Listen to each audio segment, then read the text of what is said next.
คำว่าสาธุนี่แปลว่าดีแล้วหรือว่าดีนะเวลาเขาไปใส่บาตรแล้วเขาบอกว่าเอาบุญมาฝากเขาก็ว่าสาธุแปลว่าดีแล้วนะแสดงความดีแล้วเนาะนิมนต์ก็คือเป็นคำกริยาเนาะเช่นว่าแปลว่าเชิญเจ้าเสื้อเชิญเป็นศัพท์ใส่เฉพาะนักบวชอนุโมทนานี่แปลว่าความยินดีอนุโมทนาเฮาก็ได้บุญกุศลแล้วรายการเว้าลาวฮู้ลาวความสนับสนุนโดย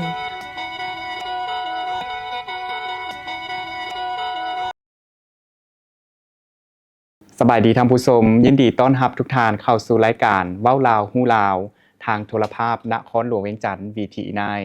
มื้อนี้พบกับข้าพเจ้าสมหมายฤทธิ์สังหารซึ่งเป็นผู้ประกาศข่าวอยู่โทรภาพนครหลวงเวียงจันทน์แห่งนี้และมื้อนี้ถือว่าเป็นโอกาสดีที่ได้มาเป็นพิธีกรรับเชิญในรายการเว้าลาวฮู้ลาวมื้อนี้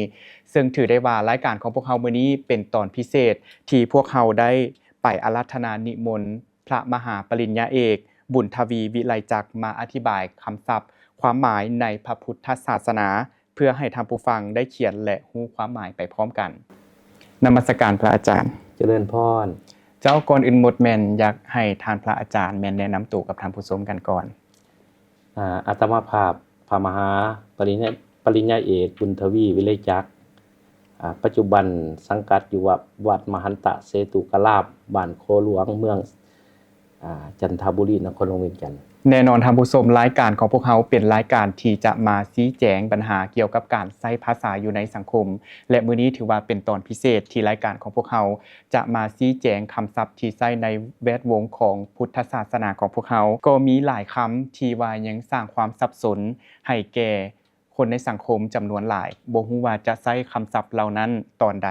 ให้ถูกกาลเทศะเช่นว่าคำว่านมัสการแบบนี้เฮาควรใช้เวลาใดพระอาจารย์เจริญพรเจ้านมัสการนี่เป็นการแสดงความอ่อนน้อมถ่อมตนแสดงความเคารพต่อพระสงฆ์สามเณรโดยการยกมือไหวนมัสการนี่เป็นคำศัพท์สำหรับฆราวาสทั่วไปที่ใส่กับพระสงฆ์และก็บ่แม่นพระสงฆ์ใส่กับพระสงฆ์พอเป็นศัพท์ของฆราวาสเท่านั้นคำศัพท์นี้ใส่ขึ้นต้นในกรณีที่ฆราวาสจะกล่าวรายงานเช่นว่านมัสการพระเทรานุเทระที่เคารพอย่างสูงจังซี่นะคำศัพท์เฉพาะที่ขึ้นต้นแล้วก็ลงท้ายในการกล่าวที่สถานที่นั้นๆมีพระสงฆ์สามเณรที่นั่งอยู่เนาะเขียนใบมิมนต์ไปหาพระสงฆ์สามเณรเช่นว่าขึ้นต้นด้วยนมัสการพระอาจารย์ลงท้ายด้วยนอบนมัสการนั่นคำว่านมัสการนี่หลายคนก็ยังเขียนผิดอยู่ยังเขียนบ่ถูกต้องอยู่แต่ว่าให้ถูกแท้ก็ถือว่านมัสการเจ้าซึ่งบางเทื่อเฮาก็อาจจะได้ยินคำว่านมัสการประมาณนี้เนาะเจ้าหมายความว่าคำว่านมัสการแม่นจะใช้ในกรณีที่ฆราวาสหรือว่าบุคคลทั่วไปที่จะแสดงความนอบน้อมถ่อมตนหรือว่าอาจจะกล่าวกับพระสงฆ์ก่อนอื่นหมดแม่นต้องใช้คำนี้ขึ้นก่อนแม่นบ่นมัสการเลยเจ้าท่านผู้ชมหลังจากที่ว่าพวกเขาได้ทำความเข้าใจและทำความรู้จักกับคำว่านมัสการไปแล้วยังมีอีกคำหนึ่งที่ว่าหลังจากที่ว่าได้มีการลมกับพระอาจารย์แล้วก็ยังรู้สึกสับสนอยู่น้อยหนึ่งนั่นก็คือคำว่าเจริญพรคำนี้มีความหมายว่าแนวใดและต้องใช้ในเวลาใดเจริญพรเจ้าแม่นเวลาที่ได้ยกมือไหว้แก่พระสงฆ์สามเณรหรือว่าทักทายสามเณรทุกองค์ตอบฆราวาสว่าเจริญพรเจริญพรเป็นคำทักทายหรือว่าเหมือนคล้ายๆกับสบายดีเจ้าใส่ในเวลาที่พอออกนมัสการแล้วก็พระสงฆ์ก็ต้อง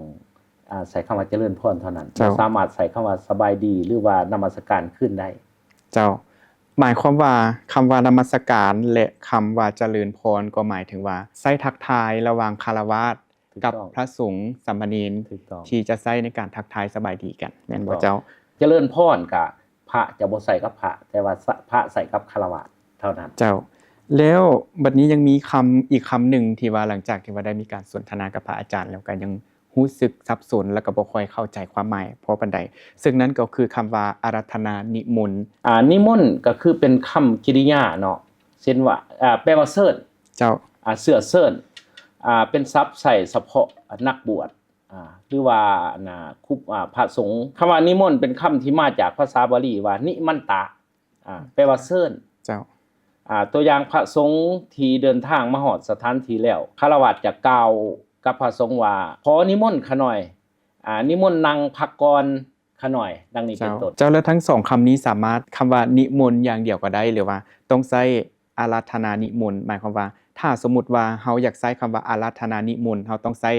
กรณีใดและในกรณีที่ว่าเฮาอาจจะใช้แต่คำว่านิมนต์เฮาอาจจะใช้ในกรณีอาราธนานิมนต์นี่เฮาอาจจะใส่กับพระมหาเถระผู้ใหญ่เจ้าแต่ว่านิมนต์ขอนิมนต์หรือว่านิมนต์นี่ก็ใส่กับพระทั่วไปได้เจ้าท่านผู้ชมสรุปสั้นๆความหมายคำว่าอาราธนานิมนต์ก็หมายถึงว่าคำเสื้อเสริญโดยเฉพาะก็คือฆราวาสคือพวกเขาที่จะมีการเสริญหรือว่าอาจจะมีการนิมนต์พระที่เป็นอาจารย์ซึ่งคำว่าอาราธนานิมนต์ก็อาจจะใช้กับพระเถระที่ค่อนข้างที่จะมีตำแหน่งสูงหรือว่าพระผู้ใหญ่ซึ่งว่าคำว่านิมนต์นี้อาจจะใช้กับพระธรรมดาทั่วไปได้ท่านผู้ชมและยังมีอีกคำหนึ่งที่ว่ายังสร้างความสับสนหรือว่าหลายคนก็อาจจะยังบ่ทันเข้าใจความหมายอย่างลึกซึ้งนั่นก็คือคำว่าอนุโมทนาอยากให้พระอาจารย์ให้ความหมายเกี่ยวกับคำนี้อีกตื่มน้อยหนึ่งอนุโมทนานี่แปลว่าความยินดีความพ้อยยินดีหมายถึงแสดงความชื่นชมยินดีในบุญกุศลหรือว่าความดีผู้อื่นที่ได้เฮ็ดไว้นี่เอิ้นว่าอนุโมทนาอนุโมทนานี่เฮ็ดได้โดยการเว้าการเขียนหนังสือการแสดงกิริยาก็ได้อนุโมทนาหรือว่าสาธุอนุโมทามิก็มีลักษณะก็มีความหมายอันเดียวกันก็คืออนุโมทนาเป็นการแสดงความยินดีในการเฮ็ดบุญของผู้อื่นเพียงเท่านี้ก็เฮาอนุโมทนาเฮาก็ได้บุญกุศลแล้วเจ้าหรือว่า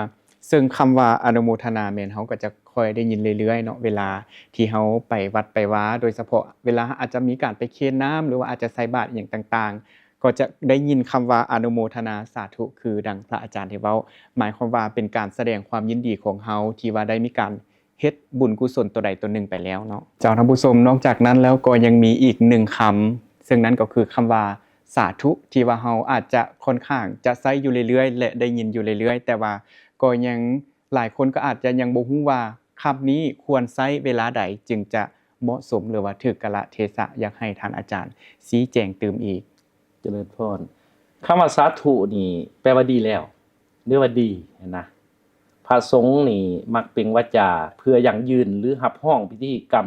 ทางพระพุทธศาสนาที่เฮ็ดสำเร็จแล้วเช่นถวายผ้าป่ากฐินก็เอิ้นว่าสาธุแปลว่าดีแล้วนะที่ว่าเฮ็ดดีแล้วบางท่านก็มักใช้กับคำว่าโมทนาเป็นโมทนาสาธุไว้นี่เป็นคำบอกให้เด็กน้อยแสดงความเคารพตามธรรมเนียมว่าทุก็ใส่ได้ตัวนี้สาธุเนาะใส่แสดงความเห็นโดยการเฮ็ดบุญของคนนั่นเช่นว่าเวลาเขาไปใส่บาตรแล้วเขาบอกว่าเอาบุญมาฝากเขาก็ว่าสาธุแปลว่าดีแล้วนะแสดงความดีแล้วเนาะไผได้กล่าวคำว่าสาธุเมื่อเห็นผู้อื่นเฮ็ดความดีแปลว่าผู้นั้นมีจิตใจฝักใฝ่ในรสพระธรรมแต่ว่าในการใช้สาธุต้องได้ระวังน้อยนึงเจ้าเช่นว่าคนเสียชีวิตจังซี่บางคนก็อาจจะว่าสาธุครูบาอาจารย์เสียชีวิตก็อาจจะใส่คำว่าสาธุนะอันนี้ถือว่าเฮาใส่ผิดเพราะว่าสาธุแปลว่าดีแล้วเด้นั้นคนตายก็ถือว่าเฮาสิไปใส่สาธุก็ถือว่าผิดในกรณีที่พระอาจารย์ได้มีการเว้าไปว่าในกรณีที่ว่ามีคนเสียชีวิตหรือว่าเกิดอุบัติเหตุอีหยังประมาณนี้เฮาควรจะใช้คำใดแทนคำว่าสาธุเฮาก็ต้องใส่คำว่าธรรมสังเวชธรรมสังเวชธรรมสังเวชหรือว่าบ่นั้นเฮาก็บอกว่าแสดงความเสียใจเป็นการแสดงความเสียใจถ้าเป็นพระก็ถ้าเป็นพระสงฆ์ก็ว่าธรรมสังเวชสลดใจจังซี่นะเป็นต้นถ้าเฮาว่าสาธุนี่ถือว่าเป็นเรื่องของการเฮ็ดความดีหลายกว่าอันความผิดพลาดนะสิ่งใดที่เป็นผิดพลาดห้ามใช้คำว่าสาธุเจ้าหมายความว่าคำว่าสาธุแม่นจะใช้ในลักษณะที่ว่าการที่เฮามีการประพฤติสิ่งใดสิ่งหนึ่งที่เห็นว่ามันเป็นสิ่งที่ดีงามแล้วก็ถูกต้องแล้วเฮาอาจจะใช้คำว่าสาธุในกรณีที่ว่ามีการอาจจะเป็นการแสดงความเสียใจต่อการจากไปตัวใดตัวหนึ่งเฮาจะบ่ใช้คำว่าสาธุแม่นถูกต้องเจ้าท่านผู้ชมและหลังจากที่ว่าเฮาได้มีการสนทนาให้พระอาจารย์ได้มีการชี้แจงไปค่อนข้างหลายคำศัพท์ไปแล้วและต่อไปนี้แม่นยังมีอีกสิ่งหนึ่งที่ ยังสร้างความสับสนให้แก่คนในสังคมนั่นก็คือการตักบาตรนั่นเอง ซึ่งการตักบาตรก็ถือว่าเป็นอีกหนึ่งประเพณีอันดีงามที่ได้มีการสืบทอดกันมาโดยเฉพาะก็คือชาวพุทธของพวกเขาอยู่ในขอบเขตทั่วประเทศการตักบาตรหรือว่าการใส่บาตรพระสงฆ์เนาะมี3พิธีเจ้า1แหละมันออกบิณฑบาตในขณะที่พระสงฆ์ทุกวัดจะนิยมออกบิณฑบาต 6:00 นในประเพณีของลาวเฮานี่ผู้ชายต้องยืนใส่บาตรเจ้าแต่ว่าจะนั่งก็ได้ผู้ชายนั่งก็ได้ยืนก็ได้แต่ว่าต้องปลดเกิบบ่สามารถใส่เกิบได้เจ้าพระสงฆ์เองก็บิณฑบาตก็บ่ได้ใส่เกิบเป็นการเคารพต่อพระรัตนตรัยสำหรับแม่ออกนี่แม่นนั่งตะหมอบตบขาหรือว่านั่งคุกเข่าใส่บาตรบ่สามารถยืนขึ้นมาได้เพราะการยืนคือการบ่เคารพต่อพระสงฆ์ที่ออกบิณฑบาตอันที่2เนี่ยแม่นว่าใส่บาตรอยู่ที่เฮือนเจ้าอยู่เฮือนบุญเช่นอยู่เฮือนบุญเพิ่นอาจจะตั้งโต๊ะแหละเวลาใส่บาตรก็ใส่อยู่ในโต๊ะที่เพิ่นจัดไว้เช่น5องค์7องค์9องค์แต่ว่าก็ต้องปลดเกิบคือกันบ่สามารถที่จะใส่เกิบได้เจ้า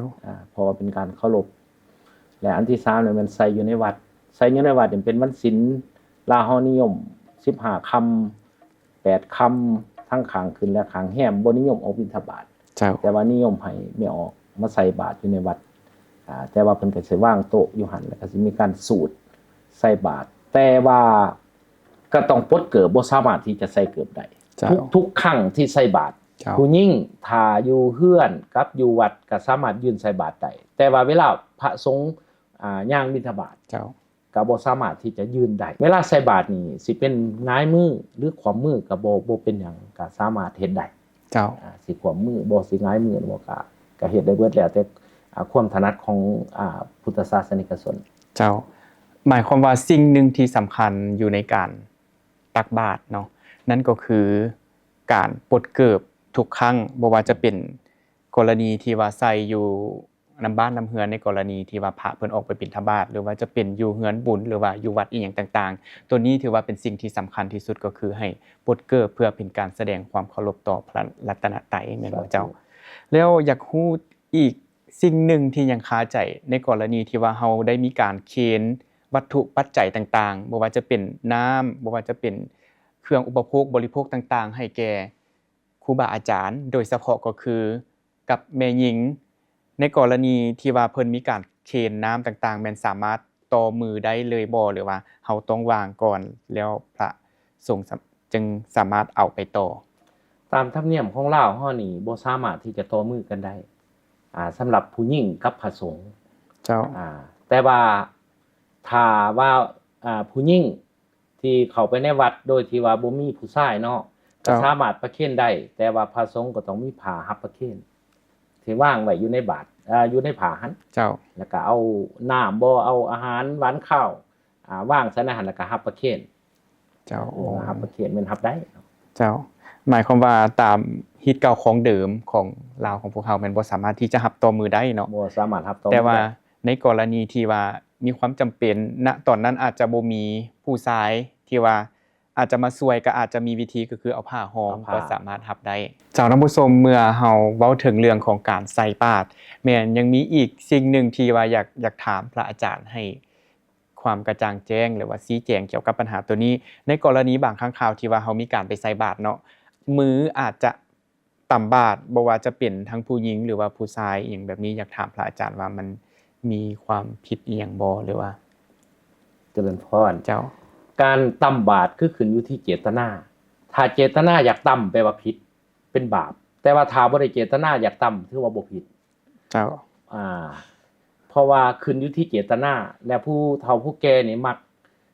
บอกลูกบอกหลานว่าห้ามต่ำบาตรเด้อเพราะว่าแม่นหยังดอกระหว่างพระสงฆ์กับผู้หญิงเพิ่นจะบ่ให้ใกล้กันแล้วอีกสิ่งหนึ่งที่ว่ามักเห็นอยู่เรื่อยๆโดยเฉพาะก็คือในเวลาที่มีการตักบาตรนั่นก็คืออาจจะเป็นขนมหรือว่าอาจจะเป็นข้าวอย่างต่างๆเวลาที่เฮายกออกจากบาตรเนาะเฮามักจะเอาขึ้นมาถึงหัวแบบนี้เนาะก่อนที่จะใส่บาตรเป็นการยกสูงเครื่องทานเจ้าถือว่าผู้ที่ว่าไปให้ทานถวายทานแก่พระสงฆ์อยู่ในวัดหั่นถือว่าเป็นการได้นำอาหารที่ประณีต ที่ละเอียดและเวลาจะใส่ก็ยกขึ้นใส่หัวสาธุแล้วสาธุอีกเจ้าเพื่อให้ได้บุญได้กุศลหลายๆนะเจ้าถามว่าจำเป็นบ่ที่เฮ็ดก็เฮ็ดก็ได้บ่เฮ็ดก็ได้เพราะว่ามันเป็นการเฮ็ดสืบต่อกันมาเจ้าเป็นประเพณีหมายความว่าในกรณีที่มีการเฮ็ดแบบนั้นก็ถือว่าเป็นการยกสูงก็ถือว่าเป็นสิ่งที่ดีขึ้นไปตืมแม่นบ่พระอาจารย์เจ้าท่านผู้ชมและตอนนี้พวกเราก็ถือว่าอยู่ในระยะที่กำลังเว้าถึงเรื่องของการตักบาตรกันอยู่และต่อไปแม่นอยากขอนิมนต์พระอาจารย์แนะนำวิธีการตักบาตรแนวใดให้ถูกวิธีถูกตามหลักฮิตเก่าของเดิมและสิ่งที่สำคัญก็คือให้ถูกหลักสุขอนามัยสาธุเจริญพรการตักบาตรต้องให้สะอาดที่สุดเจ้าเพราะว่าเวลาตักบาตรเวลาเฮาจกเข้าจากบาตรผู้ตักบาตรต้องได้ล้างมือสะอาดเนาะบางท่านก็อาจจะจับผมจับเสื้อจับเงินจังซี่เป็นต้นก็บ่สะอาดดังนั้นเวลาใส่บาตรก็ควรจะก่อนจะจกเข้าใส่บาตรก็ต้องได้ล้างมือให้สะอาดเห็นว่าผู้เฒ่าผู้แก่บางคนเวลาสิใส่บาตรจะมีน้ำอยู่ขันน้ำอยู่อันนึงมักล้างมือได้บางคนนะเจ้าบัดนี้ระหว่างการใส่บาตรนี่เวลาเฮาสิใส่ข้าวกับใส่เงินนี่คันให้ดีก็ควรจะเอาเงินใส่ในถุงยางหรือบ่นั้นก็อาจจะใส่ในฝาบาตรเป็นต้นเพื่อให้ความสะอาดเพราะว่าเงินกับข้าวนี่ถือกันอาจจะเป็นพยาธิได้ดังนั้นจึงแนะนำให้พุทธศาสนิกชนที่ใส่บาตรถือว่าให้มีความสะอาดถึงหลักอนามัยเวลาที่เพิ่นนำกาวถวายสังฆทานเช่นว่าอิมานิมายังพันเตควรจะยกสูงยกขันเข่าหั่นนะให้ยกสูงเพียงหัวเพื่อป้องกันสิ่งปฏิกูลก็คือน้ำลายบ่ยังบ่ฝงใส่เข่าน้ำโภชนาอาหารที่พระสงฆ์จะสันหั่นนะให้ยกสูงเพียงหัวพุ่นน่ะเจ้าท่านผู้ชมและมื้อนี้ก็ได้มีการทำความรู้จักเกี่ยวกับหลายคำที่ใช้ในทางพระพุทธศาสนาของพวกเขาและอีกคำหนึ่งที่เชื่อว่าหลายๆคนก็คงจะได้ยินอยู่เรื่อยๆแต่ว่าอาจจะยังบ่ทันเข้าใจความหมายอย่างลึกซึ้งซึ่งนั่นก็คือคำว่าคารวาสอยากนิมนต์พระอาจารย์ให้ความละเอียดให้ความกระจ่างแจ้งเกี่ยวกับคำนี้เพื่อให้ท่านผู้ชมที่ติดตามรับชมตอนนี้ได้เข้าใจไปนำกันเจริญพรฆราวาสแปลว่าผู้ครองเฮือนผู้อยู่ในเฮือนชีวิตการเป็นอยู่ทั่วไปของมนุษย์บ่เป็นนักบวชเหมือนพ่อออกไม่ออกกำลังนั่งอยู่ในสถานที่แห่งนี้จัดว่าเป็นฆราวาสมนุษย์เกิดมาจากผู้ครองเฮือนจึงมีฐานะเป็นฆราวาสตั้งแต่เกิดแล้วก็มีครอบครัวเฮือนซ่านเป็นต้นภายหลังจึงมีบางคนออกจากเฮือนไปถือเพศพรหมจรรย์โดยที่บ่เอิ้นว่าบ่มีเฮือนเนาะที่เฮาเอิ้นว่าบรรพชิตหรือว่านักบวชหรือว่าครูบาเป็นต้นโดยขน้อยดังนั้นฆราวาสคือคนผู้ครองเฮือนมีครอบครัวมีผัวมีเมียมีลูกมีหลานมีญาติพี่น้องดังนี้เป็นต้นเอิ้นว่าฆราวาสหมายถึงว่าฆราวาสอาจจะเป็นบุคคลทั่วไปที่ใช้ชีวิตอยู่ปกติทั่วไปที่บ่แม่นพระสงฆ์สามเณรเจ้าท่านผู้ชมและมาฮอดนี้ถือว่าเวลาของรายการพวกเฮามื้อนี้ถือว่าใกล้จะหมดเวลาแล้วซึ่งก่อนที่พวกเฮาจะลาท่านผู้ชมในมื้อนี้ก็อยากนิมนต์พระอาจารย์ฝากผลงานของพระอาจารย์ถึงท่านผู้ชมที่กำลังติดตามรับชมรายการของพวกเฮาปัจจุบันนี้เจริญพรอาตมาพระมหาปริญญาเอกบุญทวีวิเลจักรเป็นพระนักคิดนักเขียนนักแปลวรรณกรรมปัจจุบันนี้กำลังเขียนอริยธรรมพ่วนซึ่งเป็นเกี่ยวกับประวัติศาสตร์ศาสนาและวัฒนธรรมทั้งภาคเหนือที่ผ่านมาก็ได้เขียนประวัติศาสตร์จำปาสักควมกับฐานทองใบโพธิสารและก็คณะสมาคมนักประพันธ์ลาวและก็เขียนประวัติบุคคลเขียนธรรมะเขียนหนังสือต่างๆแล้วก็ปัจจุบันก็เป็นว่าเขียนประวัติศาสตร์ศิลปะก็ถือว่าสำเร็จไปแล้วแต่ว่ายังบ่ทันได้จัดพิมพ์ออกเผยแพร่แล้วก็เขียนวจนานุกรมทรัพย์ศิลปะก็อยู่ในระหว่างการตีพิมพ์เพื่อจัดหน้าเป็นต้นแล้วก็ฝากผลงานของอาตมาไปยังท่านพุทธศาสนิกชนได้เอาไปศึกษาค้นคว้าเจริญพร เจ้าแหละก่อนที่จะปิดรายการในวันนี้อยากนิมนต์พระอาจารย์ฝากคติธรรม1ข้อในการใช้ชีวิตถึงท่านผู้ชมที่กำลังติดตามรับชมรายการของพวกเราในตอนนี้เจริญพรกาขอให้พุทธศาสนิกชนได้ใช้ชีวิตอย่างมีสติระวังตัวเพราะว่าสภาพในปัจจุบันนี้ดินฟ้าอากาศก็บ่ปกติเหมือนแต่ก่อนพยาธิอื่นๆก็ถือว่าเข้ามาหลายรูปแบบพายุที่บ่เคยเกิดขึ้นก็เกิดขึ้นนั่นขอให้พวกเราได้ใส่หลักธรรมทางพระพุทธศาสนาโดยอัตหิอัตโนนาโถตนแลเป็นที่พึ่งของตนรักษาตนให้ดีเจริญพรเจ้าท่านผู้ชมและมาฮอดนี้เวลารายการเว้าลาวฮู้ลาวของพวกเราแม่นได้หมดเวลาลงแล้วต้องขอขอบใจพระอาจารย์หลายๆที่เสียสละเวลามาเข้าร่วมรายการของพวกเรามื้อนี้และอย่าลืมติดตามรายการของพวกเราในตอนต่อไปสำหรับมื้อนี้สบายดีรายการเว้าลาวฮู้ลาวเป็นรายการที่จะพาทานไปรู้จักกับเสน่ห์ของภาษาวัฒนธรรมและวรรณคดีลาวผ่านมุมมองของผู้ฮู้และผู้เชี่ยวชาญด้านภาษาจะมาชี้แจงเกี่ยวกับภาษาลาวให้ถูกต้องในการใช้ชีวิตประจำวันและในสื่อต่างๆซึ่งออกอากาศทุกๆวันเสาร์เวลา 10:30 ทางสถานีโทรภาพนครหลวงเวียงจันทน์ VTE9 และทางช่อง YouTube Facebook TikTok ที่มีชื่อว่า VTE9 Live อย่าลืมติดตามรับชมเด้อ